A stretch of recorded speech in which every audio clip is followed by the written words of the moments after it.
Itu penting pantun ke soalan. Yang Muhammad cukup yakin bagi jawab soalan. Jadi soal ditanya, saya menjawab. Terima kasih. Yang Tuan yang dibetul, Kementerian Dalam Negeri tidak pernah mengeluarkan kad pengenalan bertaraf warga negara. Bertaraf warga negara. MyCard. Secara berluas-luasa dengan sewenang-wenangnya kepada warga asing.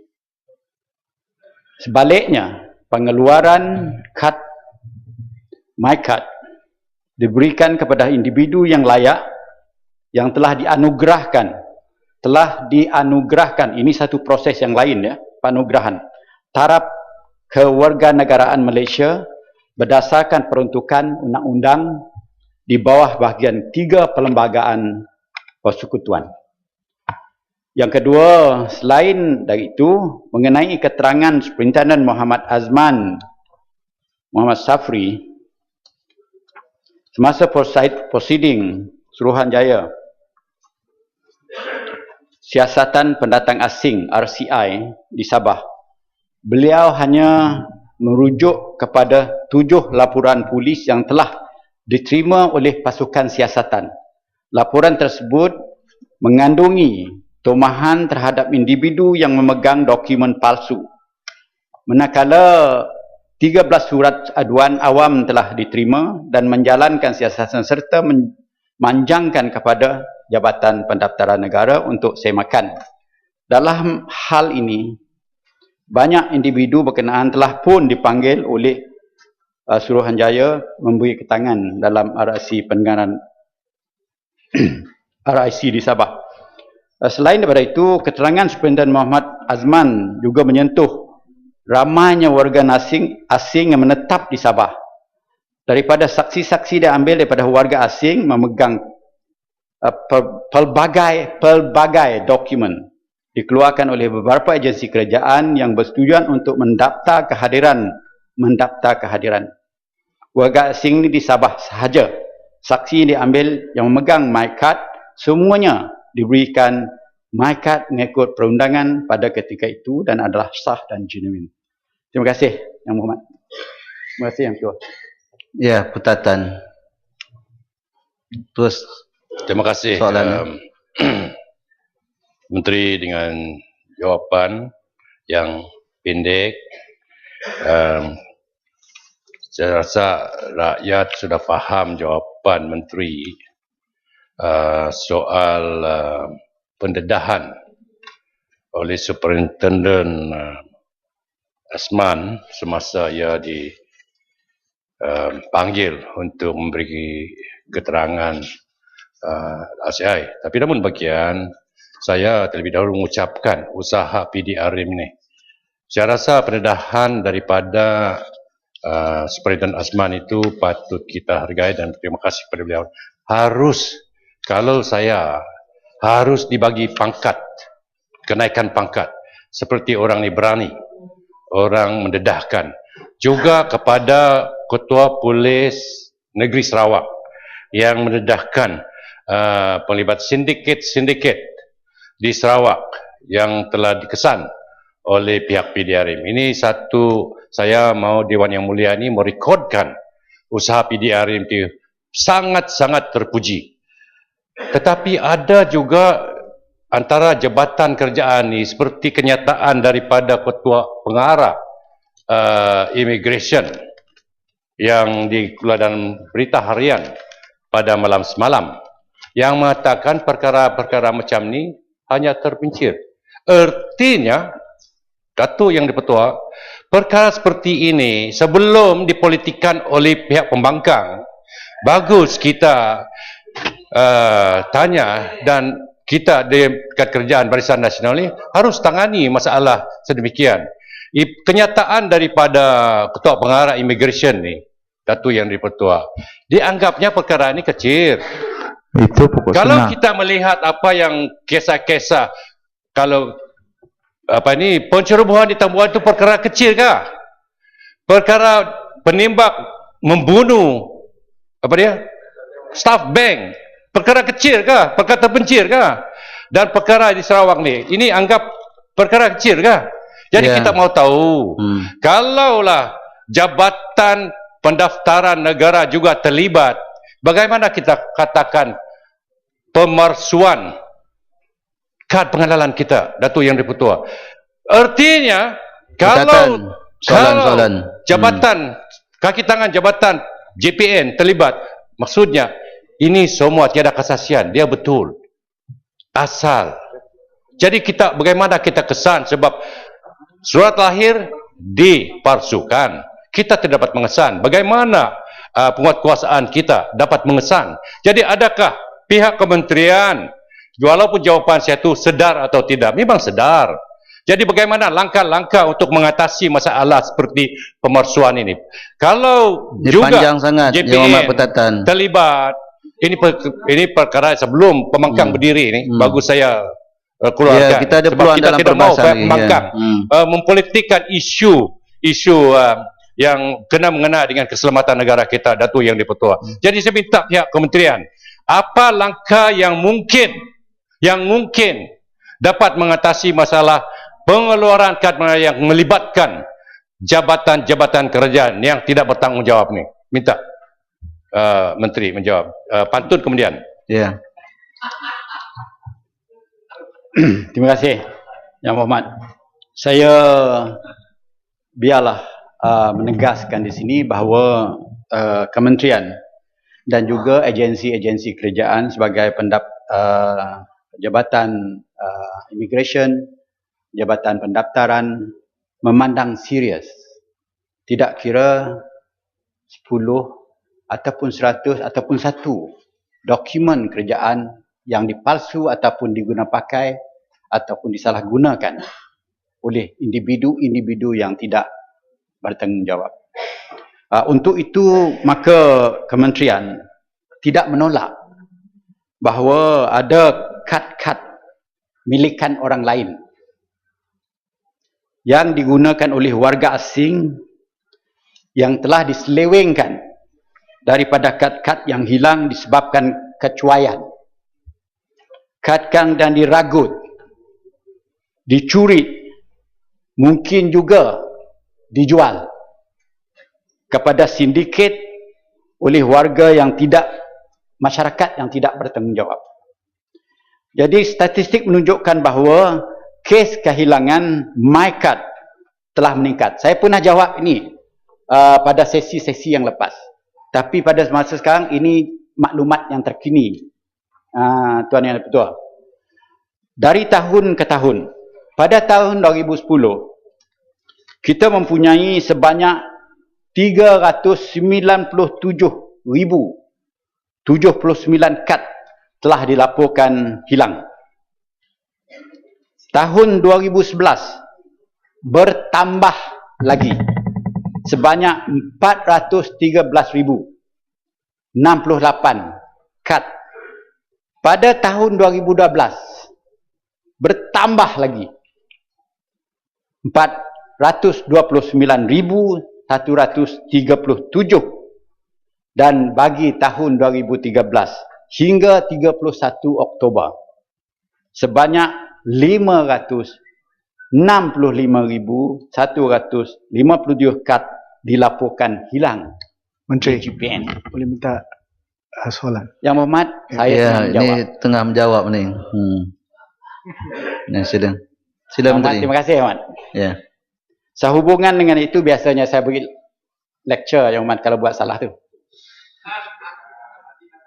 Pihak kementerian telah menyediakan cadangan satu tindakan yang drastik bagi mengatasi kehilangan MyKad yang semakin berluasa, dan cadangan tersebut akan dimuktamadkan dengan segera sebaik saja menerima pandangan perundangan daripada pihak peguam negara, Yang Berhormat. Jadi kita dah mengetahui 3 bulan lepas kementerian sudah membuat keputusan bahawa kita akan mengambil tindakan yang drastik untuk mengatasi masalah kehilangan MyKad ini, dan kajian kita dah dibuat dengan terperinci dengan cadangan-cadangan yang tertentu, tetapi ada implikasi ke ya, Bertatan, tak boleh macam ni Bertatan. ada implikasi ke perundangan yang kita kena rujuk kepada Peguam Negara. Saya faham tu Tan Sri. Datuk Tatan. Menteri. Tak boleh Ini macam ni. kita berjalankan. Dia nak kad hilang. Kalau Tapi yang kita pemalsuan benarkan itu, ni, yang lain. Saya minta jawapan langkah-langkah untuk bagaimana agaknya pihak menterian untuk mengatasi masalah ini. Itu soalan tambahan saya. Dalam apa yang saya akan sebut tindakan drastik itu tadi ialah langkah-langkah mengikut 1, 2, 3, 4, 5 langkah-langkah daripada sudut penyerbuannya, undang-undangnya, penggantiannya dan sistem yang kita akan buat selepas ini nanti. Selepas Peguam Negara menyetujui daripada sudut undang-undang langkah-langkah yang kita rangkakan itu. Yang berhormat. Minta maaf ya, Mat. Saya tak boleh umumkan dulu sebelum Peguam Negara merastui atau menyetujui langkah-langkah perundangan yang kita nak buat. Terima kasih, Mat. ya, penampang. Okay, Menteri. Terima kasih, Tuan Speaker. Menyambung soalan Putatan dan juga pendedahan yang dibuat oleh Menteri Dalam Negeri. Bukankah masa dia sudah datang untuk mengkaji balik IC ataupun kad pengenalan yang telah diisukan ini, sebab dengan pendedahan Menteri 500 lebih sudah direkodkan sebagai hilang pada tahun 2013. Now, di Sabah masalah kami adalah sudah pun didedahkan dalam siasatan Suruhanjaya, siasatan IC di Sabah itu. Now, baru-baru ini saya telah menerima satu dokumen yang berapa dokumen yang telah digunakan oleh orang-orang yang disyaki memegang kad pengenalan palsu ataupun yang tidak memegangkan kad pengenalan, yang telah pergi ke Semenanjung untuk bertujuan mengurus kad pengenalan di Jabatan Pendaftaran Putrajaya. Satu example adalah surat daripada Jabatan Immigration Malaysia yang diisukan dari Sabah yang memberi kemudahan untuk seorang bernama Muhammad Amin bin Muhammad Sahib berlepas ke Semenanjung Malaysia dengan tujuan untuk mengurus kad pengenalan. Seberapa lagi yang saya ada adalah berkenaan dengan orang yang belum ada kad pengenalan, hanya sijil lahir yang berekod 3169/90. Dia sudah tua, tetapi dia punya sijil lahir adalah tahun 90. Erti itu, ini adalah satu bukti bahawa sijil lahir ini adalah sijil lahir lewat. Dan orang ini pergi ke Semenanjung lagi daripada Tawau, kalau saya tak salah, untuk tujuan untuk merujuk dokumen pengenalan diri di JPN Putrajaya. Ya, menampang soalan. Ada banyak lagi. Now, Menteri. Tak apa, lepas ni merujuk pada Timbalan Menteri. Timbalan Menteri. Kes-kes tertentu. Okey, Timbalan Menteri. Yang kami ingin di Sabah, seperti mana yang telah dirayu oleh semua parti, baik daripada Barisan dan juga Pakatan Rakyat, adalah untuk kerajaan menarik balik semua IC dan mengisukan IC baru. Biar kalau tidak mau di Semenanjung tetapi di Sabah, buatlah di Sabah. Isukan new IC supaya kita dapat kenal pasti siapa yang telah mendapat IC palsu ini. Terima kasih. Ya.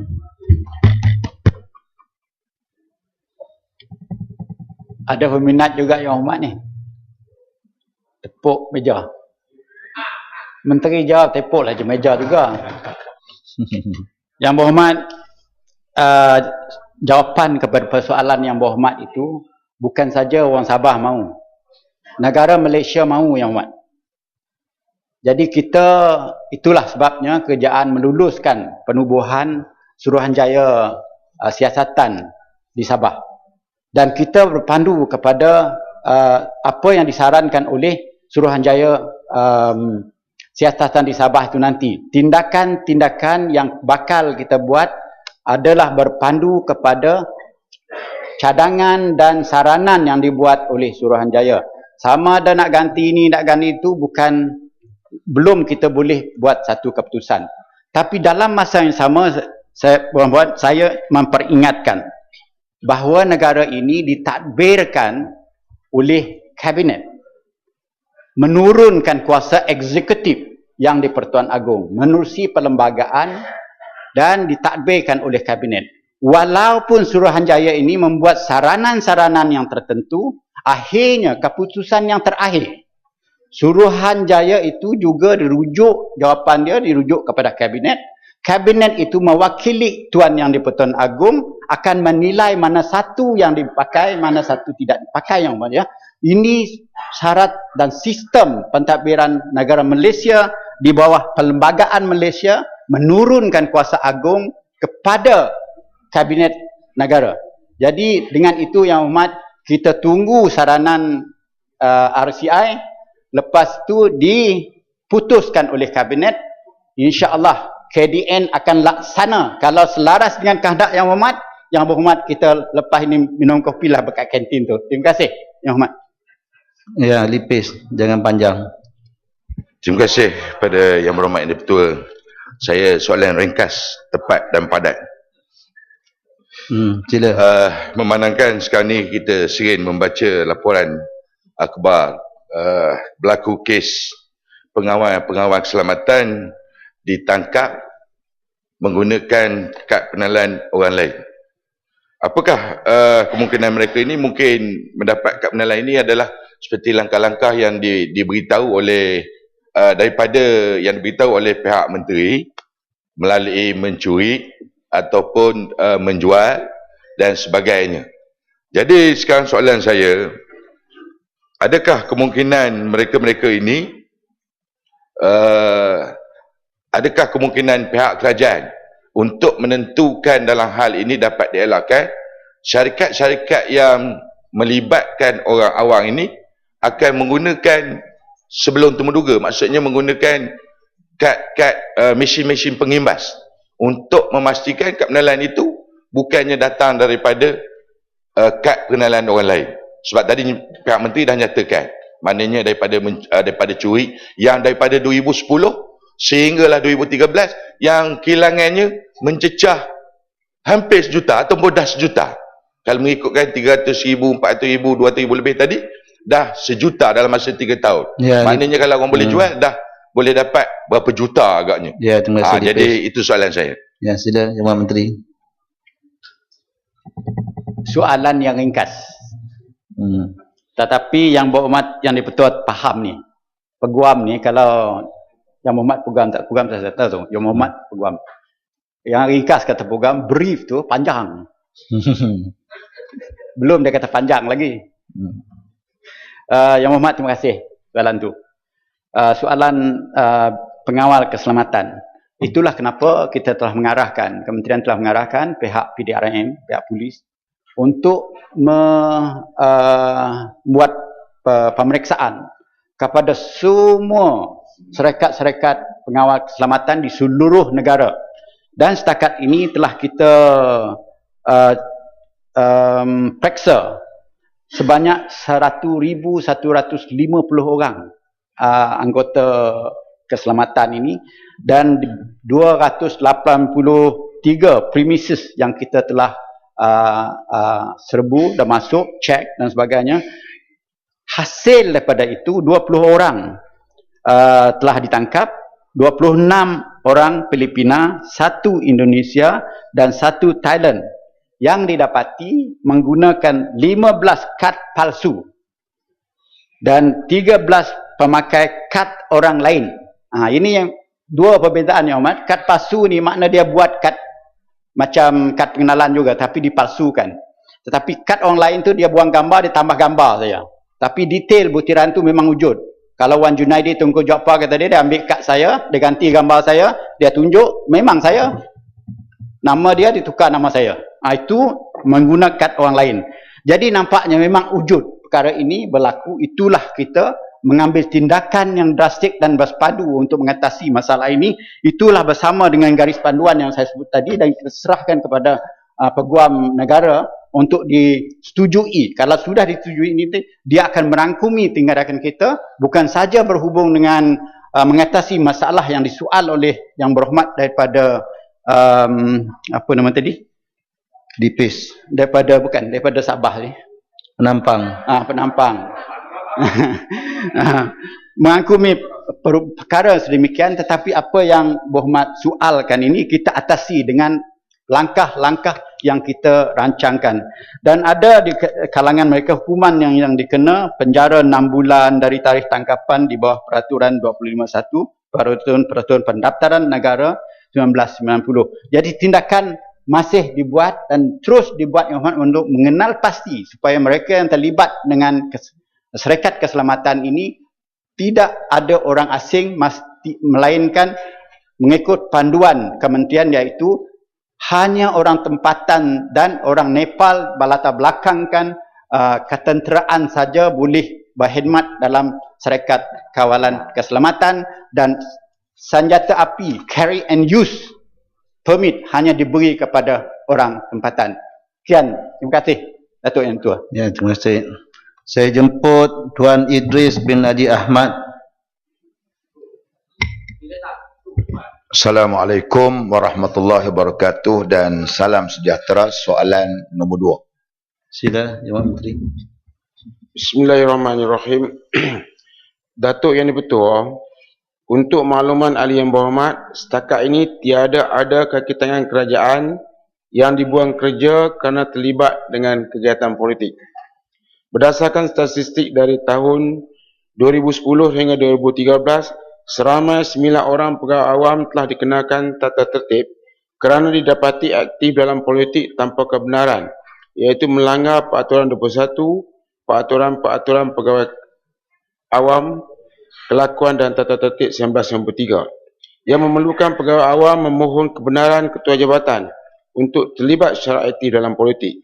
Untuk maklumat yang berhormat juga, pegawai-pegawai awam yang ingin terlibat dalam politik adalah tertakluk kepada Sub Peraturan 21/2 Perintah Undang-Undang 395/1993 yang peruntukkan bahawa seseorang pegawai dalam kumpulan sokongan ataupun pelaksana boleh bertanding atau memegang jawatan atau dilantik ke dalam apa-apa jawatan dalam mana-mana parti politik setelah terlebih dahulu mendapat kebenaran bertulis daripada Ketua Pengarah Pemerintah Awam ataupun Setiausaha Kementerian berkenaan mengikut mana-mana yang berkenaan. Pegawai daripada kumpulan pengurusan tertinggi, kumpulan pengurusan dan profesional dan kumpulan sokongan pelaksana yang menjadi ahli biasa mana-mana peraturan politik, Sub Peraturan 21/6 menghendaki mereka memaklumkan kepada ketua jabatan masing-masing. Pegawai-pegawai awam adalah tidak dibenarkan terlibat aktif dalam politik sebagaimana surat edaran JPA bertarikh 6 April 2009. Larangan penglibatan dalam politik ke atas pegawai-pegawai kumpulan pengurusan tertinggi dan pegawai kumpulan pengurusan dan profesional. Walau bagaimanapun, mulai 1 Ogos 2010, kerajaan telah bersetuju supaya pegawai Perkhidmatan Pendidikan Siswazah grade DG 41 hingga DG 48 yang berkhidmat di institusi pendidikan kecuali pengetua dan guru besar boleh bertanding atau memegang jawatan atau dilantik dalam apa-apa jawatan dalam suatu parti politik dengan kebenaran bertulis daripada Ketua Setiausaha Kementerian Pelajaran, kini Kementerian Pendidikan Malaysia. Selain daripada itu, sebagai pegawai awam, mereka mestilah tertakluk kepada undang-undang, peraturan dan arahan yang berkuat kuasa serta akta rahsia rasmi dan arahan keselamatan, surat aku janji untuk pegawai awam. Dan sebagai tambahan, Yang Muhammad Allah Subhanahu Wa Taala berfirman, A'udzubillahi minasyaitonirrajim, atiullah wa atiur rasul wa ulil amri minkum. Wajib mentaati pemerintah menurut jumhur ulama ahli sunnah wal jamaah dalam perkara yang disukai atau dibenci, dalam keadaan susah atau mudah, dan haram menukar, menjatuhkan keluar atau menentang pemerintah Islam yang sah walaupun mereka berlaku zalim, dan haram mendoakan keburukan atas mereka dan tak boleh menderhaka kepada mereka, bahkan mentaati mereka adalah termasuk dalam ayat yang saya bacakan tadi. Dan ianya wajib selama mereka tidak menyuruh melakukan maksiat, dan wajib mendoakan bagi mereka kebaikan dan keampunan dan bersatu dengan mereka dan bersama-sama dengan mereka dalam hal kebaikan. Cakap Ali. Okey, terima Bukit kasih. Gantang. Saya belum. Sila Bukit Gantang. Terima kasih Datuk Speaker dan terima kasih Datuk Menteri. Terima kasihlah ucapan yang diungkapkan oleh daripada Menteri tadi. Mungkin layak untuk jadi mufti ataupun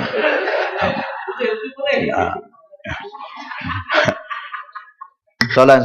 Okey, dalam PRU ke-13 dulu ada seorang pegawai pemerintah Skuadron ke-12 Pangkalan Udara TUDM, iaitu Major Zaidi Ahmad, yang telah ditukar serta-merta ke Kuala Lumpur kerana dia membuat laporan polis terhadap isu dakwat kekal yang tidak kekal. Soalan saya, apakah menjadi satu kesalahan sebagai anggota kerajaan yang menjadi pengundi yang sah, warga negara yang sah, yang telah membuat aduan kepada polis, bukan kepada Presiden PAS ataupun Presiden PKR, untuk melihat perjalanan pilihan raya berjalan dengan adil dan telus? Itu soalan saya dan minta penjelasan daripada Menteri. Terima kasih. Ya, Menteri. Sila. Perkara ini, ya Dato' Yang betul, perkara ini telah ditimbulkan berkali-kali dan telah dijawab oleh kementerian yang wajib berkali-kali. Jadi saya tidak ingin mengulanginya lagi, tetapi bagi pegawai kerajaan, mereka tertakluk kepada peraturan yang telah saya sebutkan. Bagi pegawai-pegawai kumpulan pengurusan tertinggi dan juga kumpulan pengurusan dan juga profesional, mereka dilarang. Dengar yang ni amat. Ni dilarang. Kalau dia buat, dia termasuk dalam kesalahan. Membuat apa-apa pernyataan awam, sama ada secara lisan atau bertulis, yang memberikan suatu pandangan yang berat sebelah atas apa-apa perkara yang menjadi isu antara parti politik. Yang kedua, menerbitkan atau mengedar buku, makalah atau risalah yang mengemukakan pandangannya yang berat sebelah atau pandangan orang lain tentang apa-apa perkara berkaitan dengan mana-mana parti politik. Terlibat dalam terlibat dalam merayu undi bagi menyokong mana-mana calon pada satu pilihan raya kecil ataupun pilihan raya untuk apa-apa jawatan dalam mana parti-parti politik, seperti yang berlaku di Sungai Limau baru-baru ini. Bertindak sebagai ejen pilihan raya atau ejen tempat mengundi, masuk bertanding untuk apa-apa jawatan dalam mana-mana parti politik, menggang apa-apa jawatan dalam mana-mana parti politik. Soalannya bagus, jawapannya juga bagus. Ya. Sila Pasir Gudang. Terima kasih Tuan Speaker. Bismillahirrahmanirrahim. Soalan tambahan saya, tadi kita mendengar soal tindakan yang diambil ataupun yang telah diambil kepada pegawai-pegawai kerajaan yang aktif berpolitik. Saya ingin bertanya di sini kepada Menteri, apakah bentuk hukuman yang bakal ataupun telah dikenakan kepada penjawat awam yang didapati membocorkan rahsia atau dokumen rasmi kerajaan kepada pihak yang tidak bertanggungjawab atas kepentingan politik? Kalau boleh, jumlah dan tindakan yang telah diambil. Terima kasih. Ya, sila Menteri. Terima kasih Datuk Yang Betul, soalan yang cukup baik. Tetapi oleh kerana soalan ini nampaknya khusus, saya minta notis untuk memberinya secara bertulis. Tetapi dalam peraturan ini dengan jelas menyebut bahawa sebagai pegawai awam, mereka tertakluk pada undang-undang, peraturan dan arahan yang berkuat kuasa seperti Akta Rahsia Rasmi yang baru-baru ini diluluskan di Parlimen. Dan kalau sekiranya mana-mana anggota pemerintah awam yang melanggar Akta Rahsia Rasmi, dia akan menghadapi hukuman yang telah ditetapkan, yang telah diluluskan oleh Dewan Rakyat yang mulia ini. Dan juga arahan keselamatan serta aku janji. Yang ni yang penting ni, aku janji. Aku janji ni cuma tidak dimasukkan perkataan wallahi wabillahi watallahi, yang pada pandangan saya akan diberi perhatian oleh pihak kerajaan. Oleh kerana pihak menteri-menteri, kami semua kena angkat sumpah dengan perkataan tersebut untuk menjadi pejabat awam. Dan saya percaya anggota pemerintah awam juga sewajarnya berbuat demikian. Jadi bagi mereka yang melanggar peraturan ini, kita ambil tindakan, tapi jumlahnya saya akan maklumkan nanti. Tapi saya juga nak sebut di sini bahawa Akta Rahsia Rasmi ini sekaligus dapat menjaga anggota awam kita daripada membocorkan maklumat kepada mana-mana pihak, sama ada untuk kepentingan, kepuasan ataupun apa-apa bentuk perjuangan yang tidak sewajarnya ada kepada anggota awam. selagi mereka berkhidmat dengan kerajaan. Ya, saya jemput Datuk Haji Irmu Hizam bin Haji Ibrahim. Terima kasih Datuk Yang di-Pertua. Assalamualaikum warahmatullahi wabarakatuh. Salam sejahtera, salam satu Malaysia. Soalan saya nombor 3. Sila Menteri. Terima kasih Tuan Yang di-Pertua. Untuk makluman ahli yang berhormat, kursus-kursus kemahiran yang ditawarkan di IKBN menggunakan kurikulum berpandukan Standard Kemahiran Pekerjaan Kebangsaan ataupun NOSS yang diluluskan oleh Majlis Pembangunan Kemahiran Kebangsaan, di mana majlis ini dipengerusikan oleh Yang Berhormat Menteri Kementerian Sumber Manusia dan dianggotai oleh wakil-wakil industri dan juga agensi-agensi latihan kemahiran. National Occupational Skill Standard ataupun NOSS dengan izin merupakan dokumen yang dibangunkan oleh pakar industri yang menggariskan keterampilan minima yang perlu dipenuhi oleh pekerja mahir di Malaysia mengikut keperluan industri masa kini. Kementerian juga mengorak langkah dengan menjalinkan kerjasama bersama beberapa badan-badan persijilan kemahiran antarabangsa yang diiktiraf bagi memastikan graduan lepasan IKBN memiliki kemahiran yang terkini dan berdaya saing di arena antarabangsa. Persijilan antarabangsa City and Guides CNC London dengan izin dalam bidang hospitality, persijilan antarabangsa AWS American Welding Society dengan izin dalam bidang kimpalan ataupun welding. Pengiktirafan persijilan di peringkat antarabangsa memudahkan serta membolehkan graduan IKBN melebarkan kerjaya di luar negara serta dapat bersaing secara kompetitif di dalam industri yang berkenaan. Berdasarkan kajian kebolehpasaran, graduan IKBN telah dijalankan pada tahun 2012 ke atas 2,588 orang graduan yang lepasan IKBN 2011 mendapati bahawa seramai 1,541 orang ataupun 60% telah mendapat pekerjaan dalam tempoh masa 6 hingga 12 tahun. 12 bulan. Lepasan yang menyambung pengajian di peringkat lebih tinggi berjumlah 577 orang ataupun 22% dan peratusan lepasan yang sedang mencari pekerjaan bagi tempoh tersebut adalah sebanyak 80% bersamaan 469 orang.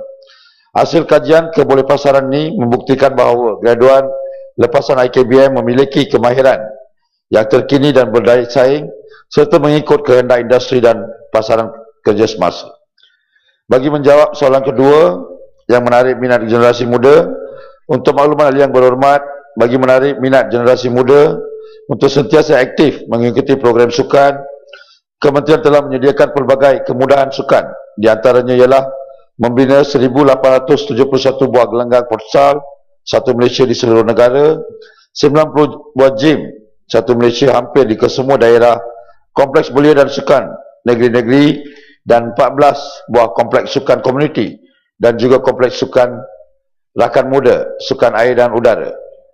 Kesemua kemudahan yang disediakan ini bertujuan menarik minat generasi muda untuk bergiat aktif di dalam aktiviti sukan. Tuan Yang di-Pertua, di samping itu, Kementerian juga merancang dan menganjurkan pelbagai program dan aktiviti sukan yang berpaksikan kepada minat, bakat dan kehendak generasi muda pada masa kini. Antara program yang dianjurkan merangkumi program sukan rekreasi, sukan permotoran, sukan kecergasan, sukan UKU, sukan wanita serta turut memperkenal dan menganjurkan sukan baru yang diminati oleh generasi muda. Inisiatif yang dilaksanakan kementerian ini bukan sahaja melahirkan generasi muda yang aktif, tetapi juga ke arah pembentukan masyarakat yang sehat, cergas dan bersatu. Golongan belia sememangnya penting dalam agenda pembangunan modal insan negara. Buat masa ini jumlah belia adalah seramai 13.4 juta ataupun 45.6% dari penduduk negara dan lebih 2/3 dari populasi yang bekerja. Oleh itu, pihak kementerian telah membuat semakan semula plan strategi kementerian 2010 hingga 2015 dalam usaha memastikan program-program yang dijalankan lebih berfokus kepada menepati kehendak belia masa kini. Selain itu, kementerian juga ada menjalankan kajian untuk menilai keberkesanan program-program yang telah dilaksanakan supaya penambahbaikan secara berterusan dapat diperkukuhkan. Tuan Yang di-Pertua, Pelbagai program telah dilaksanakan oleh kementerian untuk para belia. Antaranya ialah program kesukanan, kepimpinan, kesukarelawan, keusahawan dan kemahiran. Langkah-langkah ataupun tindakan yang telah dilakukan oleh pihak kementerian bagi menarik minat generasi muda untuk sentiasa aktif mengikuti program-program yang dijalankan oleh pihak kementerian ialah dengan perancangan dan pelaksanaan program mengikut cita rasa belia semasa. Selain itu, promosi turut diadakan bagi tujuan hebat program secara maya melalui laman sesawang kementerian dan juga laman sosial. Selain daripada itu, promosi program-program utama turut diadakan melalui media massa seperti rancangan TV dan radio. Promosi melalui pameran-pameran di program-program jabatan dan agensi lain turut diadakan bagi menyampaikan maklumat dengan lebih interaktif dan sampai ke peringkat akar umbi. Untuk maklumat, kementerian ini akan mewujudkan bank idea di mana-mana pandangan-pandangan dari rakyat secara terbuka mengenai pembangunan belia semasa akan dipertimbangkan bagi tujuan perancangan program yang bersesuaian dan secara tidak langsung mengikut kehendak belia. Terima kasih. Ya, panjang ni. Ya, Kuala Selangor. Terima kasih Datuk Yang di-Pertua, terima kasih Yang Hormat Menteri. Saya mengucapkan banyak terima kasih dan tahniah di atas keseriusan pihak kementerian dalam membela nasib belia-belia khusus dalam bidang kemahiran. Saya memohon penjelasan daripada Yang Hormat Menteri sejauh manakah perancangan kementerian terhadap belia di kampung-kampung yang tidak bekerja. Kerana saya melihat faktor ini menyebabkan para belia banyak melibatkan diri dengan gejala yang tidak sihat dan mereka ini tidak dilihat sebagai produktif. Dan bagaimanakah tahap kebolehpasaran lepasan pelatih-pelatih IKBN di kalangan majikan? Saya juga ingin memohon kepada pihak kementerian belia dan sukan untuk memasukkan Parlimen Kuala Selangor dalam perancangan kementerian dalam membela nasib anak-anak muda khususnya dalam bidang kemahiran. Mungkin sebuah IKBN dapat didirikan dalam Parlimen Kuala Selangor dan promosi besar-besaran tentang IKBN memandangkan jumlah belia Melayu dan India yang semakin meningkat dalam Parlimen Kuala Selangor. Ini kerana walaupun Menteri Besar Selangor berasal daripada Kuala Selangor, saya lihat bajet kerajaan Selangor seakan-akan menanaktirikan belia-belia luar bandar dalam bidang kemahiran dalam Parlimen Kuala Selangor. Ini saya bolehlah Yang Hormat Gombak boleh bersetuju dengan pandangan saya. Terima kasih. Ya, sila. Ni ada peluang dalam perbahasan. Terima kasih Tuan Yang di-Pertua. Saya kementerian tiada halangan untuk memastikan pembangunan Parlimen Kuala Selangor selari dengan pembangunan parlimen lain di seluruh negara. Kita tidak akan menanaktirikan mana-mana parlimen seperti mana pihak sebelah sana buat. Ya, Tuan-tuan Yang di-Pertua, untuk menjawab soalan ahli yang berhormat daripada Kuala Selangor, kita tidak lagi melihat masalah belia sebagai masalah luar bandar ataupun masalah bandar. Yang penting hari ini seperti mana saya telah maklumkan Dewan Yang Mulia ini sebelum ini, golongan belia merupakan kumpulan yang akan menentukan hala tuju negara pada masa-masa yang akan datang, di mana mereka merangkumi hampir 45.6% daripada jumlah populasi. Dan hari ini kita lihat dalam seperti mana yang saya pernah sebut dalam Dewan ini sebelum ini, kita lihat masalah belia adalah masalah yang cukup serius di antara di kalangan kita, di mana mereka yang berpendidikan tinggi telah maju. Mereka yang tidak berpendidikan ataupun kumpulan tercicir menghadapi masalah besar, di mana 20 tahun yang lalu hampir ke semua bidang di peringkat bawahan telah diambil alih oleh pekerja asing. Dan hari ini kita lihat pekerja asing dah berubah daripada pekerja asing ke arah menubuhkan peluang-peluang perniagaan di negara kita. Kita lihat di Pasar Borong, hampir 60% peniaga di luar Pasar Borong adalah terdiri daripada golongan Myanmar. Dan di peringkat semua peringkat bawahan yang sebelum ni kita dapat peluang pekerjaan, hari ini diambil alih oleh pekerja asing. Maka plan Kementerian Belia dan Sukan tidak ambil kira sama ada belia ni daripada di luar bandar atau bandar. Masalahnya adalah sama. Maka segala program IKBN bertumpu kepada golongan belia daripada bandar dan luar bandar supaya memperkukuhkan ekonomi belia. Itulah satu-satunya cara kita boleh mengatasi masalah ini. Maka Kementerian Belia dan Sukan dalam usaha memastikan golongan belia, khususnya mereka yang tidak berpendidikan, tidak tercicir daripada arus pembangunan. Kita lihat dalam masa 7 tahun ini, negara kita akan menjadi negara berpendapatan tinggi. Sekiranya kita gagal menangani masalah ini dalam tempoh 7 tahun ini, maka sebahagian besar daripada golongan belia harus terpaksa berhijrah ke luar negara untuk mencari peluang pekerjaan. Maka Kementerian Belia dan Sukan akan memastikan masalah ini ditangani dengan peka dan sensitif dalam masa terdekat. Sekian, terima kasih. Ya. Ya, ni pun tebal. Seputai tak berminat. Sila. Terima kasih Datuk Yang Di-Pertua. Soalan tambahan saya pada Menteri berhubung dengan usaha untuk meningkatkan kualiti di IKBN di seluruh negara.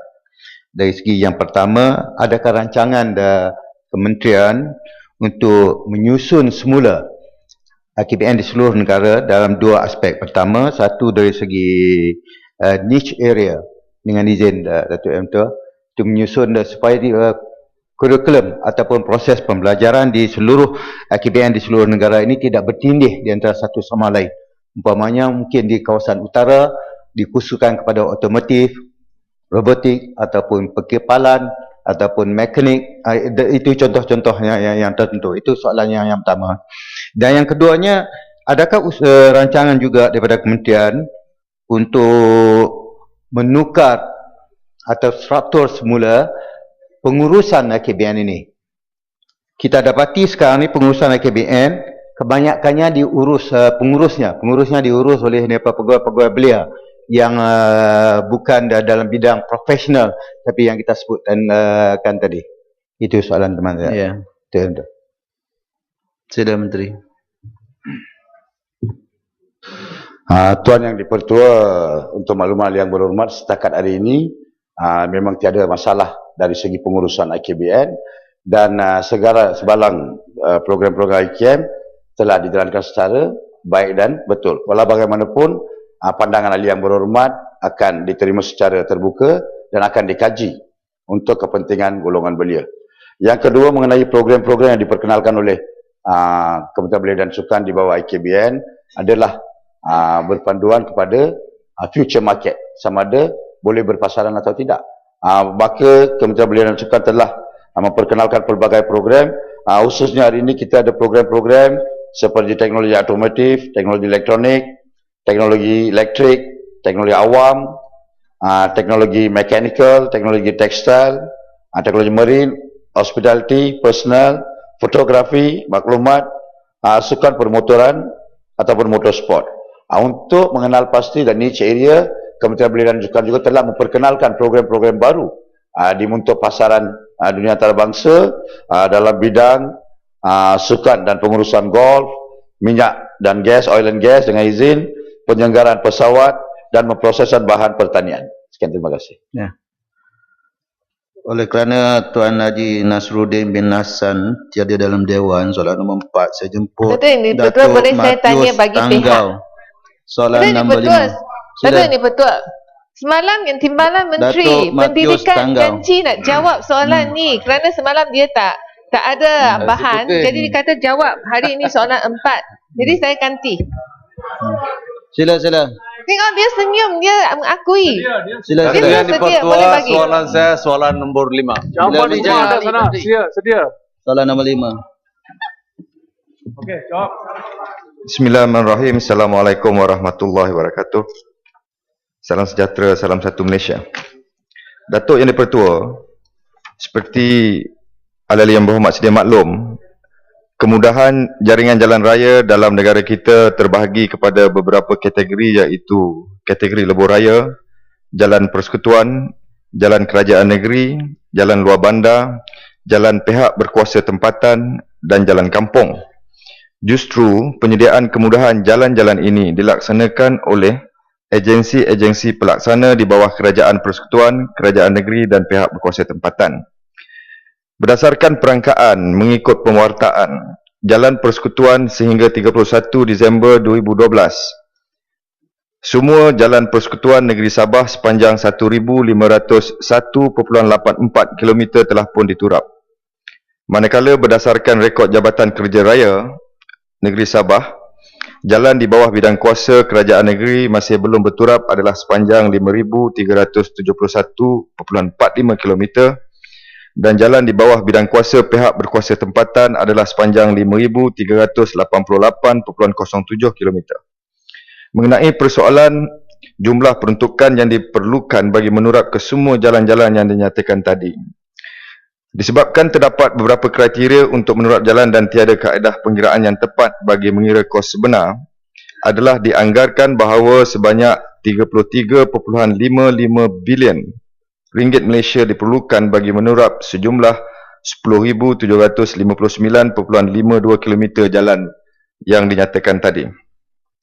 Datuk Yang di-Pertua, kerajaan sentiasa berusaha untuk menyediakan jaringan jalan raya yang baik bagi seluruh negara, termasuklah di negeri Sabah, serta memberi keutamaan kepada usaha menaik taraf jalan di luar bandar dengan memperkenalkan satu program yang dipanggil Program Jalan Luar Bandar yang merupakan salah satu bidang keberhasilan utama negara.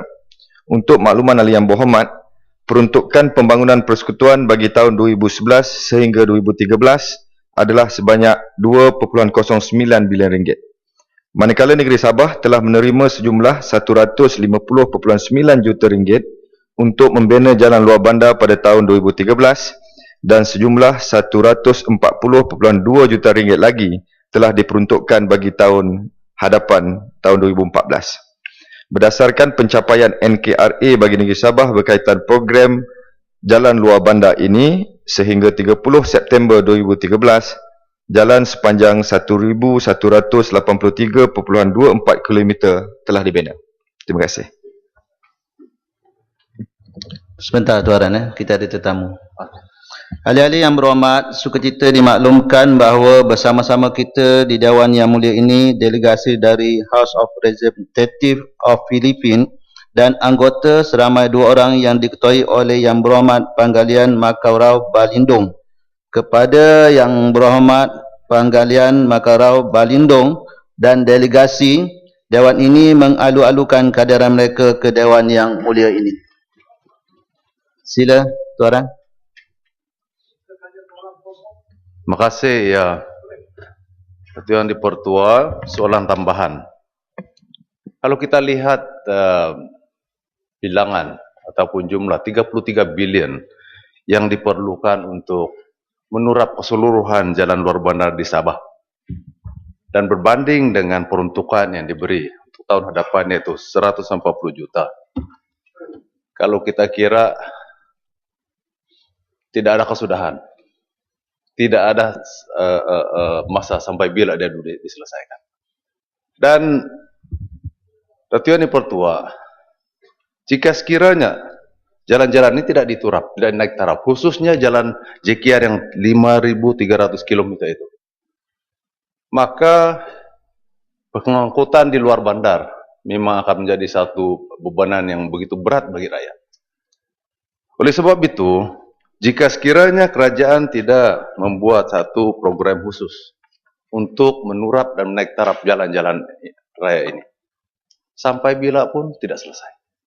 Jika sekiranya kita buat sampai seperti biasa, 1 tahun 100 lebih juta untuk tujuan jalan luar bandar, naik taraf jalan luar bandar, tidak boleh diselesaikan. Oleh sebab itu pertanyaan saya ialah, adakah kerajaan bercadang demi mencapai status negara maju Malaysia tahun 2020 untuk memberikan peruntukan khas untuk menyelesaikan, menurap keseluruhan 5.300 km jalan raya di bawah kerajaan negeri ini? Terima kasih. Ya, Menteri. Datuk Yang Pertua, saya percaya perkara ini adalah perkara yang sangat serius dan mendesak.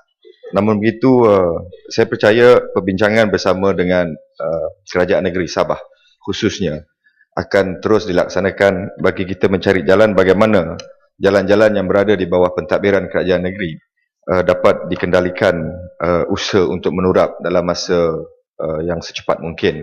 Namun begitu, saya percaya di peringkat kerajaan persekutuan sentiasa memberi kerjasama dan perbincangan yang sangat rapat dengan negeri Sabah yang sedang berlangsung ini, dan beberapa inisiatif termasuk seperti yang saya pernah nyatakan di Dewan Yang Mulia ini, di bawah sedia koridor negeri Sabah 1 bilion telah pun kita belanjakan untuk menaik taraf prasarana, bukan jalan sahaja, semua sekali.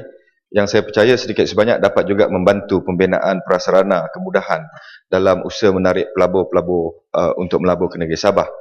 Saya percaya usaha yang dilakukan oleh sedia ini, melalui sedia ini, walaupun tidak saya jawab secara khusus di dalam jawapan tadi, telah dapat juga menyediakan jalan yang lebih baik bagi kegunaan negeri Sabah. Saya ingin menyarankan bahawa dalam soal pembinaan jalan, usaha di antara kedua kerajaan persekutuan dan negeri amat mustahak dalam kita menyelesaikan apa yang dibangkitkan oleh Yang Berhormat Tuan tadi. Terima kasih. Ya, segambut. Ya, terima kasih tadi yang betul. Saya ada satu aduan kepada Menteri pasal jalan. Sebab saya terima aduan daripada ahli-ahli di Dewan sini dan juga daripada pekerja-pekerja di Parlimen bahawa di pintu masuk Parlimen, jalan dikorek, ditampak, tapi masih lubang ada di sana. Ya. Yeah. Ini kawasan Parlimen. Ini kawasan Segambut. Yeah. Jadi saya minta Menteri jelas macam mana ada kontraktor boleh korek lubang di dalam jalan Parlimen. Ini mesti mau cari siapa yang bertanggungjawab. Ya. Yeah. Tak apa. Segambut dalam pengetahuan Dewan. Okay. Datuk Yang Pertua, saya nak ambil sedikit sebelum menjawab Segambut. Ada satu lagi usaha yang dijalankan oleh kerajaan dalam kita menangani masalah pembinaan jalan raya, kemudahan jalan raya di kawasan luar bandar pendalaman, khususnya di Sabah dan Sarawak, seperti di bawah Blue Ocean Strategy dengan nama program Jiwa Murni, menggunakan khidmat daripada Angkatan Tentera untuk kita dapat mempercepatkan sebagai tambahan kepada tuaran. Untuk Segambut, di bawah Jabatan Perdana Menteri, kita melihat tentang perkara dasar. Soalan itu mungkin lebih sesuai dapat dijawab oleh Jabatan Kerja Raya. Jabatan Kerja Raya. Ya. Dengarlah sekejap. Betul. Tapi agensi pelaksana kepada jalan, sebenarnya saya bukan tak nak jawab. Saya nak beritahu perkara berkaitan tentang jalan raya bukan semua di bawah Jabatan Perdana Menteri, tetapi ada agensi pelaksananya. Termasuk juga bukan JKR sahaja, tetapi Dewan Bandaraya Kuala Lumpur. Termasuk juga jalan yang ada di Parlimen ini mengenai Parlimen. Namun begitu, saya percaya kalau ada aduan seperti yang dibangkitkan oleh Yang Berhormat Segambut, kita akan ambil tindakan terhadap masalah itu, dan apa yang dibangkitkan oleh Yang Berhormat Segambut akan disemak dan disiasat oleh agensi berkaitan. Terima kasih. Oleh kerana Tuan Kanawit, satu lagi. Soalan tambahan. Sila. Okey, terima kasih Datuk Yang Bertua. Yang Berhormat Menteri, tadi kita telah mendengar statistik bagi negeri Sabah, dan saya pun fikir sama ada kementerian juga ada mempunyai statistik untuk jumlah ataupun jumlah jalan raya yang akan dibina dan yang belum dibina dan yang belum diturap, dan berapakah anggaran pemberjaan tersebut bagi negeri Sarawak. Sebab saya melihat negeri Sarawak lebih besar daripada negeri Sabah, dan masalah ini juga sama terdapat di Sarawak. Dan kalau tidak ada statistik, saya ingat jawapan betul pun boleh. Tapi kalau ada, baguslah kita dapatkan sekarang. Terima kasih. Ya. Saya rasa saya akan bagi jawapan bertulis. Namun begitu, jalan persekutuan bagi negeri Sarawak adalah sepanjang 1,423.79. Itu jalan persekutuan yang diturap, tapi dari segi maklumat tentang berapa yang belum diturap, saya kena minta masa sikit untuk saya bagi pada Yang Berhormat Kanawit. Ya, Menteri. Oleh kerana Tuan Sim Chi Kiong Bukit Nur Tajam tadi dalam Dewan, saya jemput Datuk Seri Dr. Muhammad Leo Michael Toyat Abdullah. Sila.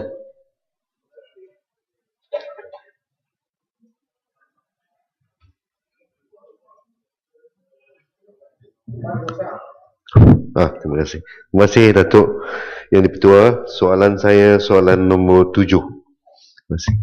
Ya, sila Menteri. Ya, Tuan Yang Di-Pertua, untuk menjawab soalan nombor 7 dari Yang Berhormat Mukah, Felcra Berhad adalah merupakan sebuah syarikat milik kerajaan yang dipertanggungjawabkan untuk memulih dan menyatukan tanah-tanah terbiar di seluruh negara. Sehingga kini Felcra Berhad telah berjaya memajukan tanah seluas 50,684.5 hektar tanah di negeri Sarawak dengan tanaman kelapa sawit. Sekian, terima kasih. Ya, Muka. Terima kasih Timbalan Menteri yang telah menjawab. Ingin saya tahu, mohon dapat minta berapa peratus dari 50,000 hektar itu yang telah dibuka adalah di bawah tanah NCR. Ya, sila Menteri. Ya. Ya, daripada keluasan total 50,684.7 hektar tadi, ada 3,722 hektar tanah NCR atau 7% telah diusahakan. Dan mungkin untuk maklumat tambahan kepada Yang Berhormat Muka, sekarang Faircraft sedang bermula mengusahakan di kawasan Pasai Siong melalui konsep ladang rakyat, usaha-sama dengan LCDA, keluasannya 5,712 hektar yang akan dibangunkan. Sekian, terima kasih. Ya, Si Buti. Terima kasih. Terima kasih Datuk Yang Ketua, terima kasih Yang Berhormat Menteri. Kawasan saya pun ada dimasuki Faircraft. Terima kasih kepada kerajaan kerana untuk membedakan tanah tabiat di kawasan luar bandar. Apa yang saya nak tahu di sini Yang Berhormat Menteri ialah berapakah semenjak diusahakan oleh Faircraft memberi keuntungan kepada rakyat dari segi perolehan kelapa sawit. Terima kasih. Ya, sila Menteri. Keuntungan kepada rakyat. Saya ingat jawapan soalan tak berapa tepat daripada keuntungan. Jadi boleh jawapan bertulis ya. Kalau tak dapat jawapan bertulis. Yang saya tak tahu, yang sudah diusaha tu ada tak memberi keuntungan ataupun sebab dia perjanjian tu sekurang-kurangnya 10 tahun, 20 tahun membawa balik keuntungan kepada rakyat. Ya. Macam mana tu Yang Berhormat Menteri? Keuntungan memang apabila usaha ini telah sampai ke tahap yang sudah mature plantation, memang akan mendapat keuntungan kepada peserta-peserta. Jadi untuk maklumat yang lebih mendalam, saya akan panjangkan jawapan secara bertulis lah. Ya. Saya jemput Tuan Wong Cheng. Sila. Terima kasih Yang di-Pertua. Soalan saya nombor 8. Sila Menteri. Terima kasih Tuan Di-Pertua, terima kasih Yang Berhormat yang bertanya. Bismillahirrahmanirrahim. Assalamualaikum warahmatullahi taala wabarakatuh. Tuan Di-Pertua, untuk makluman Ahli Yang Berhormat, setakat ini mesyuarat Joint Ministerial Committee dengan izin ataupun JMC di antara Malaysia dan Singapura telah dijadualkan semula untuk diadakan pada bulan Disember ini. Mesyuarat berkenaan dijangka akan membincangkan pelaksanaan projek kereta api berkelajuan tinggi ataupun high speed rail dengan izin, termasuk aspek pentadbiran rundingan dua hala antara Malaysia dan Singapura. Rundingan diharap mencapai persetujuan berkenaan aspek-aspek kerjasama kedua-dua negara dari segi teknikal, komersial, perundangan serta polisi. Perincian projek seperti kos, kaedah pelaksanaan projek seperti tender, sumber dana dan lain-lain akan ditentukan setelah perbincangan kerjasama dengan pihak Singapura dimuktamadkan. Jadi setakat ini belum dapat kita jelaskan mengenai terperinci mengenai projek ini. Sekian, terima kasih. Terima kasih Tuan Speaker dan juga Menteri. Jawapan tu memang tak jawapan. Kelana Jaya. Ya. Baru saya nak silakan, sila. Oh, maaf. Ya, Yang di-Pertua. Sila. Mengikut laporan media di bulan Ogos baru-baru ini, CEO SPAD iaitu Suruhanjaya Pengangkutan Awan Darat kata tender projek akan bermula pada pertengahan tahun depan, ya, iaitu second quarter of 2014. Ini adalah satu statement yang saya anggap unilateral tanpa apa-apa input daripada kerajaan Singapura. Jadi ini sangat membimbangkan sebab kalau tender proses akan bermula, ini bermakna satu feasibility study dari segi engineering telah dilakukan. Jadi soalan tambahan saya ialah, saya minta Menteri jawab sama ada feasibility study engineering telah dilakukan, berapakah konsultansi yang telah dibayar, dan apakah yang kerajaan Singapura diminta bayar separuhnya. Itu soalan saya. Ya, sudah Menteri. Terima kasih. Yang Berhormat Yang berhormat menyentuh mengenai kenyataan daripada CEO SPAT. Sebenarnya hasrat untuk meneruskan projek ini memang sudah ada. Tinggal ianya belum selesaikan, mesyuarat pun belum diadakan. Mula-mula mesyuarat nak diadakan pada bulan Oktober, tetapi oleh kerana kedua-dua pihak tidak dapat meneruskan mesyuarat tersebut, maka dijadualkan semula. Sebab itu saya nyatakan mesyuarat ini dijadualkan semula. Dari segi feasibility studies pula telah dijalankan oleh 3 perunding, 3 ataupun konsultan dengan izin yang telah menjalankan kajian dari aspek teknikal, civil engineering dan juga dari sudut ekonomi. Ketiga-tiga konsultan yang terlibat adalah Minco, Sistra dan juga McKinsey. Jadi dari sudut kos semuanya belum dapat kita terus nyatakan di sini. Dari segi pembayaran untuk konsultan juga saya tidak mempunyai jumlahnya di sini yang berhormat. Kalau diperlukan mungkin kalau saya dapat nanti saya dapatkan secara bertulis kerana ia lebih khusus seperti mana yang diperlukan di sini. Terima kasih. Ya, Hitam. Terima kasih Yang Berhormat Menteri. Saya tertarik dengan jawapan Yang Berhormat tadi yang mengatakan bahawa JMC akan diadakan tidak lama lagi. Tetapi seperti lazimnya, sebelum mana-mana mesyuarat dapat dijalankan, sudah tentunya ada lokasi yang telah dikenal pasti. Saya ingin bertanya kepada Yang Berhormat Menteri, di manakah kalau mengikut perancangan awal daripada Kuala Lumpur sampai ke Singapura, adakah melalui beberapa bandar utama termasuk Seremban, Melaka, Muar, Batu Pahat dan yang akhirnya sama ada sampai Nusa Jaya ataupun di Johor Bahru. Kerana perancangan ini sangat penting. Kalau kita tidak ada perancangan di sebelah Malaysia ini, saya rasa ianya akan dari segi kos dan juga perancangannya lebih tidak sempurna sekiranya lokasi itu tak betul. Saya ingin bertanya pada Yang Berhormat juga, oleh kerana yang berkata perunding telah dilantik, yang menjadi kekhawatiran kita semua ialah kalau sebelum ini perancangan daripada Kuning sampai ke Singapura sepatutnya ada satu rail, tetapi kesilapan Malaysia ialah kita masih gunakan meter gauge, tak guna 1.39 meter. Dan sebab itulah yang saya nak tanya, dan perancangan ini adakah dia mengambil kira perancangan masa akan datang? Terima kasih. Ya, Menteri. Terima kasih orang Johor yang bertanya.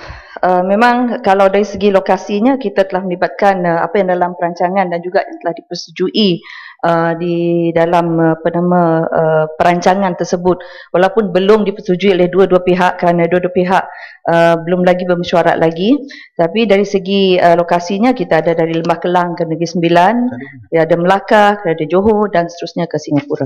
Itu yang telah dirancangkan. Jadi setakat ini itu dapat kita nyatakan di sini kerana dari segi terperincinya adalah terlalu, saya rasa kali kedua saya menyentuhkan izin, terlalu premature dengan izin untuk kita menyentuhkan perkara yang belum diluluskan oleh kedua-dua pihak. Ianya hanya menjadi perancangan dan juga menjadi telah melalui konsultan-konsultan yang telah dilantik untuk memberi pandangan mereka dalam 3 bidang yang telah saya nyatakan tadi. Terima kasih.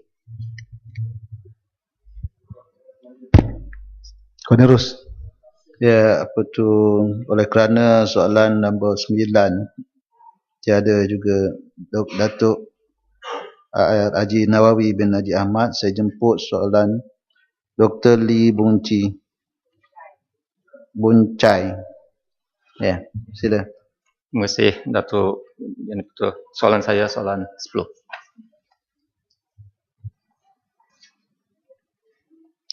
Sila Menteri.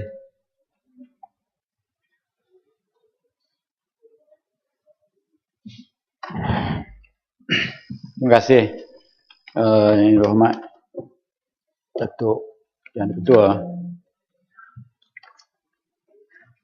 dan terima kasih Yang Berhormat bertanya soalan ini.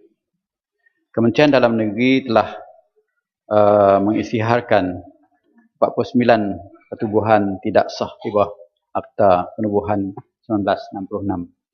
Dengan pengisytiharan itu menyebut bahawa tidak sesiapa dibenarkan menggunakan semua tulisan, sinarai, anggota, panji-panji, logo, simbol atau tanda perhubungan dengan sesuatu pertubuhan yang menyalahi undang-undang. Bagi menguatkuasakan perintah larangan tersebut, pihak polis telah melancarkan op cantas. Bermula pada 17 Ogos 2013 bagi menggempur mereka-mereka yang terlibat dalam aktiviti kongsi gelap dan gangsterisme di seluruh negara.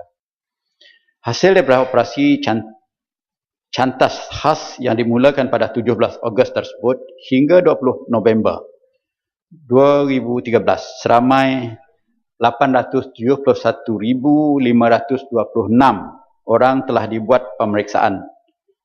Sebanyak 32,174 orang telah ditangkap dan sebanyak 951 senjata api dan senjata berbahaya telah dirampas. Kejayaan yang paling ketara dalam tempoh operasi ini dijalankan adalah penurunan jenayah indeks, terutama kes yang melibatkan jenayah kekerasan seperti bunuh menurun hampir 23%, daripada 187 kes kepada 144 kes dalam tempoh 96 hari operasi dijalankan. Daripada jumlah yang ditangkap, bangsa Melayu seramai 13,789 orang, lelaki, dan 13,119 perempuan. 590. Berbangsa Cina adalah seramai 3,809 orang, iaitu 3,609 lelaki dan perempuan 200 orang. Bangsa India ialah seramai 7,263 orang.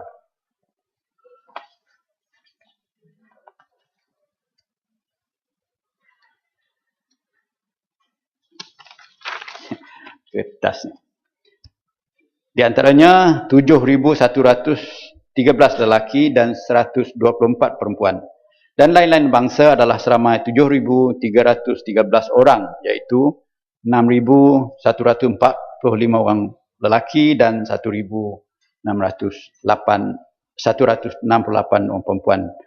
Sebanyak 7,750 kertas siasatan telah dibuka atas pelbagai kesalahan, tidak termasuk kesalahan di bawah Akta Senjata Api sepanjang operasi cantas dijalankan. Daripada jumlah tersebut, sebanyak 1,584 telah dituduh di mahkamah. 5,419 masih lagi dalam siasatan dan 214 kes telah ditutup. Tidak ada tindakan diambil. Bagi kesalahan di bawah Akta Senjata Api pula, sebanyak 144 kertas siasatan telah dibuka. Daripada jumlah tersebut, sebanyak 120 telah dituduh di mahkamah dan 24 kes siasatan masih dalam siasatan.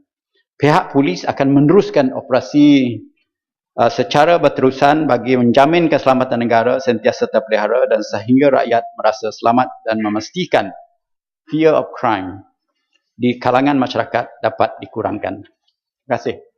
Tuan Ketua. Ya, Gopeng.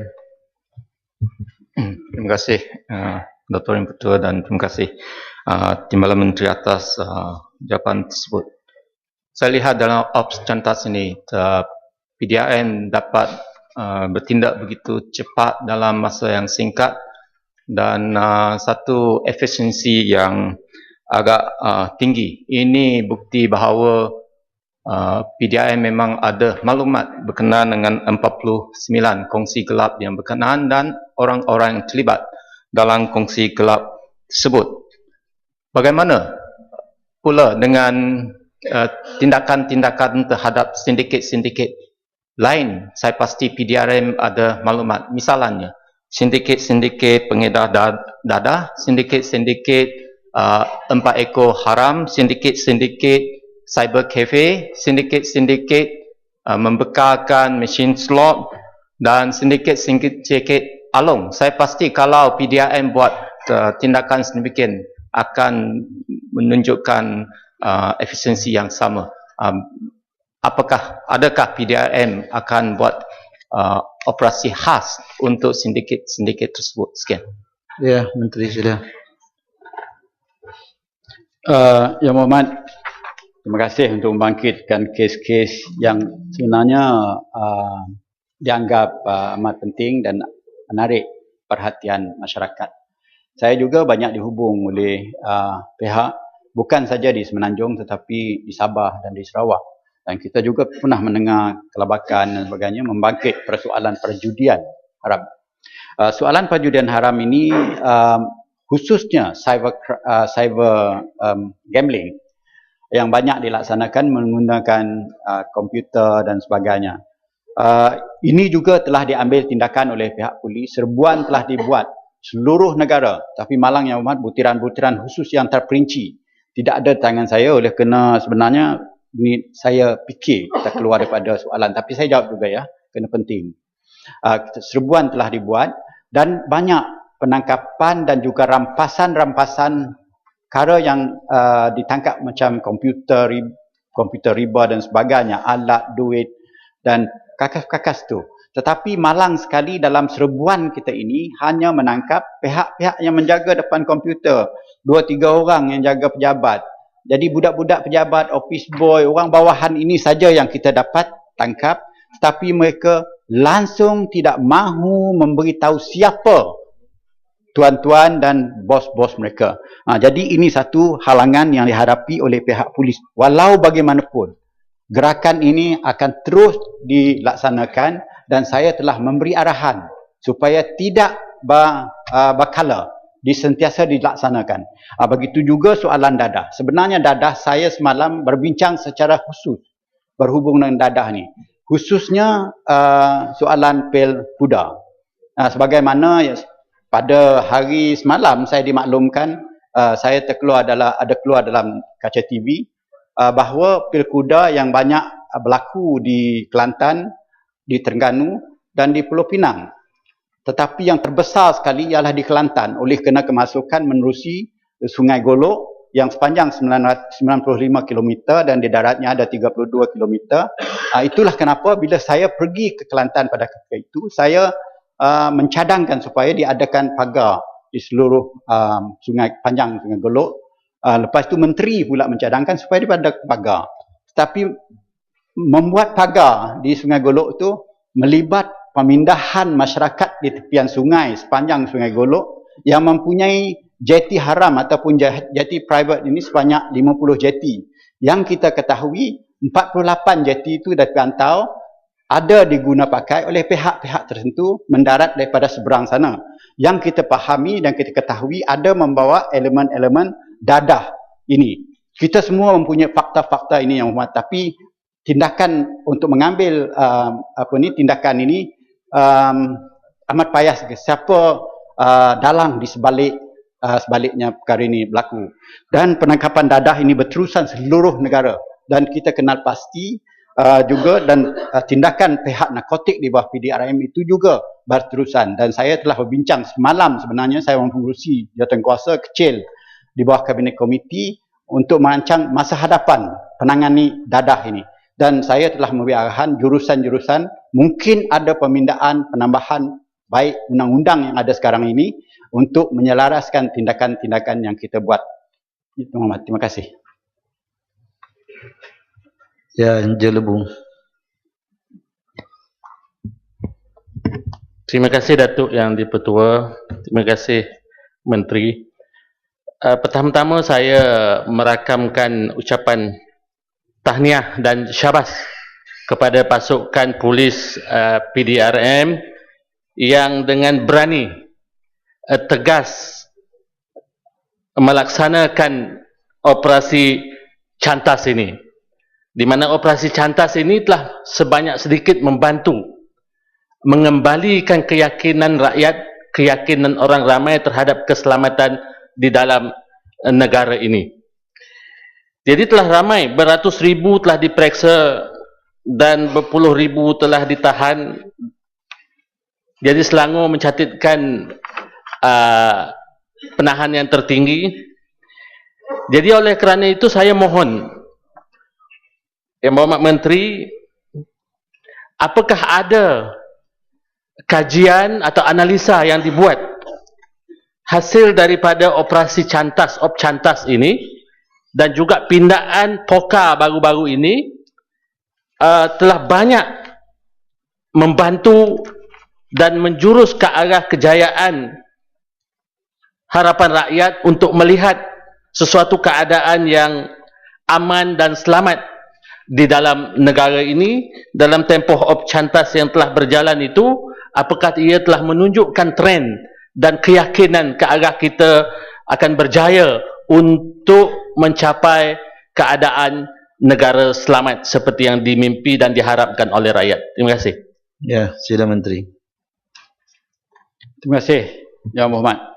Saya telah mendapat laporan harian sebenarnya masalah fakta-fakta pemeriksaan, penangkapan, surat siasatan yang dibuat harian.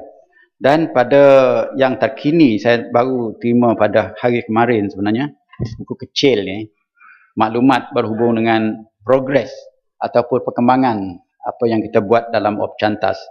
Iaitu betul kata Yang Berhormat, yang di Selangor mempunyai 13,870 kes lelaki dan 800 kes perempuan, yang diikuti pula oleh negeri Kedah dan negeri Sabah juga mempunyai jumlah yang ramai, dan juga Johor. Jadi Yang Berhormat, ini akan kita teruskan. Bukan saja itu, pihak KDN juga sedang mengkaji macam mana boleh kita memberi maklumat yang terkini kepada masyarakat, supaya maklumat yang dikeluarkan menerusi media-media yang mungkin highlighting ataupun sensationalize satu kes-kes yang tertentu untuk mewujudkan satu persepsi bahawa negara kita tidak selamat. Ini juga kita cuba mencari mekanisme yang tertentu supaya persepsi-persepsi yang betul dapat diterima masyarakat, supaya masyarakat berasa bahawa negara ini memang betul apa dikatakan kajian-kajian dunia mengatakan negara kita masih selamat dan negara kita di antara yang terselamat di dunia. Dan kerja ini dibuat berterusan, bukan saja sudut penguatkuasaan tapi juga untuk mengubah persepsi masyarakat dan mengatasi persepsi-persepsi negatif yang kita lihat berluar-luasa sekarang. Jadi kalau saya nak ulang lagi contoh yang saya sebut 2-3 hari lepas, bagaimana pecahnya penjara di Gusta, Medan, orang kata dah sampai di Kuching, orang tu dah semua berselerak di Putrajaya Kuching, hingganya apabila pihak helikopter membuat testing night equipment mereka, dikatakan ini mereka mencari orang lari daripada penjara Gusta Medan tu di Putrajaya dan di Matang, kawasan Matang Kuching. Ini dibuat dalam Facebook dan Twitter. Semua orang percaya ni. Tapi saya arahkan Komisioner Polis mengeluarkan satu penjelasan bahawa itu polis membuat testing kepada night vision equipment yang baru diterima daripada kerajaan. Itu kita buat juga, Yang Mat. Terima kasih, Yang Mat. Ya, Jelantut. Terima kasih Datuk Yang Bertuah. Kesempatan ini saya mengucapkan tahniah kepada pihak PADRM kerana operasi Cantas yang dilaksanakan baru-baru ini. Cuma persoalan saya sekarang adalah, adakah langkah-langkah yang telah diambil terhadap masalah gangsterism diperluaskan kepada pelajar-pelajar sekolah? Jika ada, berapakah jumlah kes tangkapan yang dibuat sehingga kini? Dan jika tiada lagi, apakah langkah-langkah yang bakal diambil untuk menangani gejala gangsterism di kalangan pelajar-pelajar sekolah? Terima kasih. Ya, sila Menteri. Ya, berhubung dengan pelajar-pelajar yang terlibat dengan gangsterism, terlibat dengan dadah, Yang Berhormat, kita ada beberapa sudut tindakan. Yang pertama, saya sudah meminta supaya pihak jabatan agensi pencegah dadah iaitu AADK membuat satu pendekatan supaya mereka pergi ke sekolah-sekolah untuk memberi penjelasan dan membawa dadah-dadah bekas penagih dadah ini ke sekolah-sekolah untuk memberi penjelasan kepada anak-anak sekolah bahayanya penyakit dadah ini. Dan itu satu pendekatan yang telah kita buat. Dan juga saya juga telah meminta pihak polis supaya banyak lagi pendekatan dengan kerjasama pihak Jabatan Pendidikan dan Kementerian Pendidikan memberi ruang dan peluang untuk pihak polis memberi ceramah, penerangan dan maklumat kepada pihak-pihak di sekolah, murid-murid dan pelajar di sekolah. Dan di samping itu, baru pun saya lancar minggu lepas, iaitu pada hari Ahad, iaitu pendekatan penjara pula yang kita bawa kepada masyarakat dan kepada sekolah, anak-anak sekolah, untuk menjelaskan walaupun penjara kita ini dianggap salah satu penjara yang people friendly, yang mengikut garis panduan United Nations Convention, tetapi dalam masa yang sama kebebasan dalam penjara itu menghadkan seorang nak jumpa girlfriend, jumpa isteri, jumpa anak dan macam-macam lagi, walaupun senang tetapi lebih jauh payah daripada masyarakat umumnya di luar sana. Jadi pendekatan yang secara multi-pronged approach ini, dengan izin Datuk Yang Ketua, kita berharap anak-anak sekolah ini akan sedar supaya menjauhkan diri daripada soalan gangster, jenayah, dadah dan penjara. Kita berharap sokongan daripada yang berhormat sekalian mungkin boleh membantu pihak KDN dan juga pihak polis, pihak dadah dan pihak penjara melaksanakan tugas-tugas dan tanggungjawab mereka. Terima kasih. Ya. Oleh kerana Datuk Nur Ihsanuddin bin Muhammad Harun Rashid soalan 11 tiada dalam Dewan, saya jemput Tuan Liu Ching Tong. Terima kasih Tuan Yang Ketua. Soalan saya soalan 12. Terima kasih. Sida Yang Menteri. Datuk Yang Dipertua, sebagaimana Yang Berhormat sedia maklum bahawa rancangan Malaysia ke-10 yang bermula sejak tahun 2011 telah masuk tahun ketiga pelaksanaannya. Bagi rancangan pembangunan 5 tahun sebelum ini, kerajaan menerbitkan dokumen kajian separuh penggal rancangan apabila memasuki tahun ketiga pelaksanaannya. Walau bagaimanapun, kajian separuh penggal bagi RMK 10 tidak dilaksanakan berdasarkan beberapa penambahbaikan dalam pemantauan pelaksanaan RMK 10 seperti berikut. Pertama, memperkenalkan konsep rolling plan dengan izin, di mana pelaksanaan rolling plan telah bermula di bawah rancangan Malaysia ke-10 dan merupakan pendekatan baru dalam mengagihkan shilling peruntukan untuk tempoh 2 tahun. Berbanding amalan sebelumnya, shilling ditetapkan untuk tempoh 5 tahun dan dikaji semula semasa kajian separuh penggal. Agihan shilling peruntukan kepada program dan projek akan dibuat berdasarkan kitaran pelaksanaan 2 tahun dan dikaji semula setiap tahun bagi memastikan kelancaran perancangan dan pelaksanaan program dan projek tersebut. Kedua, memperkenalkan sistem pemantauan inisiatif SPI rancangan Malaysia ke-10. SPI dibangunkan untuk membantu kementerian dan agensi menyediakan pelan pelaksanaan inisiatif RMK 10 bagi memastikan pelaksanaan RMK 10 mencapai outcome yang disasarkan. Sistem ini telah dibangunkan bagi membolehkan pemantauan secara aktif oleh unit pelaksanaan Jabatan Perdana Menteri ICU dapat dilakukan dan membolehkan tindakan segera diambil sekiranya wujud sesuatu masalah yang perlu diselesaikan. Terdapat 85 inisiatif yang mengandungi pelan tindakan dan petunjuk prestasi yang dipantau sepanjang tahun dan menjadi sebahagian petunjuk prestasi utama bagi ketua setiausaha negara, bagi ketua setiausaha kementerian-kementerian dan bagi ketua pengarah jabatan yang terlibat. Laporan prestasi pelaksanaan inisiatif ini akan dibentangkan dalam mesyuarat jawatankuasa pembangunan negara 2 kali setahun. Justru dakwaan mengenai soalan bahawa kerajaan tidak lagi memberikan tumpuan kepada rancangan Malaysia ke-10 adalah tidak benar. Datuk Yang Dipertua, sepanjang tempoh ini, peruntukan perbelanjaan pembangunan kekal berjumlah 230 bilion bagi tempoh 2011 hingga 2015. Walau bagaimanapun, melalui pendekatan ini, projek baru masih boleh dipertimbangkan dengan syarat boleh dipertimbangkan asalkan di dalam peruntukan bajet RMK 10. Projek baru ini hendaklah dibiayai dengan pembatalan projek sedia ada. Beberapa penambahbaikan lain dalam pemantauan rancangan Malaysia ke-10 adalah pelaksanaan konsep pengurusan nilai bagi projek pembangunan bernilai 50 juta dan ke atas. Pendekatan berasaskan keberhasilan, outcome, dan meningkatkan peruntukan kepada projek bukan fizikal kepada 40% daripada jumlah perbelanjaan pembangunan berbanding 20% bagi rancangan sebelumnya.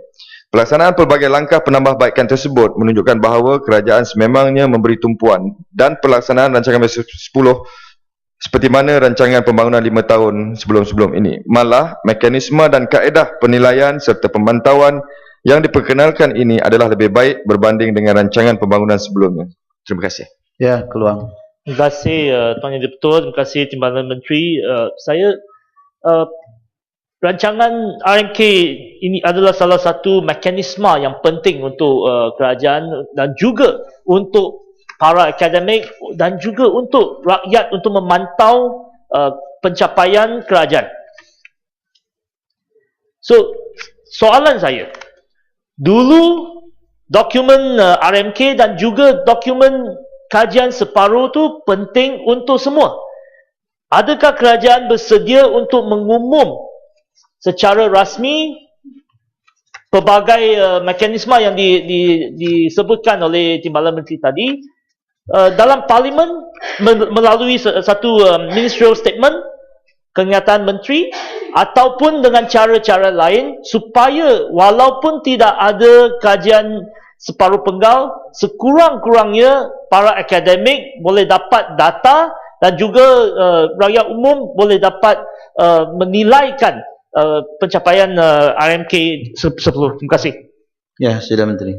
Terima kasih Yang Berhormat. Saya percaya apa juga perubahan yang dilakukan mungkin sukar diterima oleh kebanyakan pihak, tetapi dalam soal ini Yang Berhormat, saya bersetuju bahawa penggantian kepada sistem dahulu itu boleh difikirkan. Malahan bersama saya ini ada inisiatif rancangan basikal 10 bukan sahaja dari segi pembangunan, dan saya rasa pendekatan yang dibuat ini termasuk juga tentang perkara yang diperkenalkan oleh kerajaan di bawah GTP.